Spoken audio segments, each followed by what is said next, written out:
अस्सलाम वालेकुम नाज़रीन, आपका मेज़बान ज़ैन बाबू आपकी खिदमत में हाजिर है और आप देख रहे हैं उर्दू पॉइंट। इस टाइम मैं मौजूद हूँ मोरिदके में। मोरिदके के सरगर्म तरीन कारकुन आमिर गुज्जर साहब ने इमरान खान साहब के खिताब के लिए यहाँ पर स्टेज सजाया है। अवाम का आप समंदर देख सकते हैं कि अवाम इस टाइम जो है इमरान खान के इंतजार के लिए यहाँ पर जो है वो खड़ी है। इमरान खान के इंतजार के लिए यहाँ पर अवाम तो खड़ी है। अवाम बड़े अच्छे तरीके से इमरान खान साहब का इस्तकबाल करने के लिए यहाँ पर पहुंची हुई है। अगर देख सके तो रोड के आर भी और रोड के पार दोनों जानिब जो है वो रश ही रश है। स्टेज के ऊपर सियासी कारकुन और सियासी क़यादत से जो लोग हैं वो मौजूद हैं। इसके अलावा यहाँ पर मुख्तलिफ सिंगर्स बुलाए गए हैं जो इमरान खान साहब को यहाँ पर वेलकम करने के लिए तराने पड़ेंगे, इस पार्टी के तराने पड़ेंगे और इस पार्टी से रिलेटेड जो है वो बातें करेंगे। यहाँ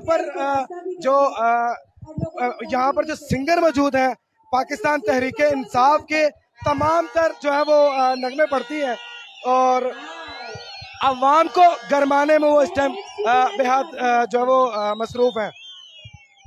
ये इस तरीके से जो है वो आप देख सकते हैं उर्दू पॉइंट की सीट पर कि किस तरीके से पाकिस्तान तहरीक इंसाफ के कारकुनान जो हैं अपने खान, अपने कप्तान, अपने इमरान खान के लिए जो है वो इस्तकबाल के लिए पुरजोश नजर आ रहे हैं।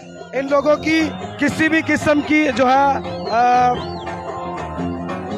इन लोगों की जो है वो आप जज्बे को, इन लोगों के हर किस्म के वलवले को आप देख सकते हैं कि ये अपने खान कप्तान इमरान खान के लिए यहाँ पर जो है वो पहुंचे हुए हैं और इमरान खान को वेलकम करने के लिए ये यहाँ पर बड़े अच्छे तरीके से पहुंचे हुए हैं। अभी तक की जो ताज़ा तरीन सूरत हाल थी उनसे आपको आगाह कर रहा था। अपने मेज़बान ज़ैन बाबू को दीजिए इजाज़त। देखते रहिए उर्दू पॉइंट। अल्लाह निगहबान।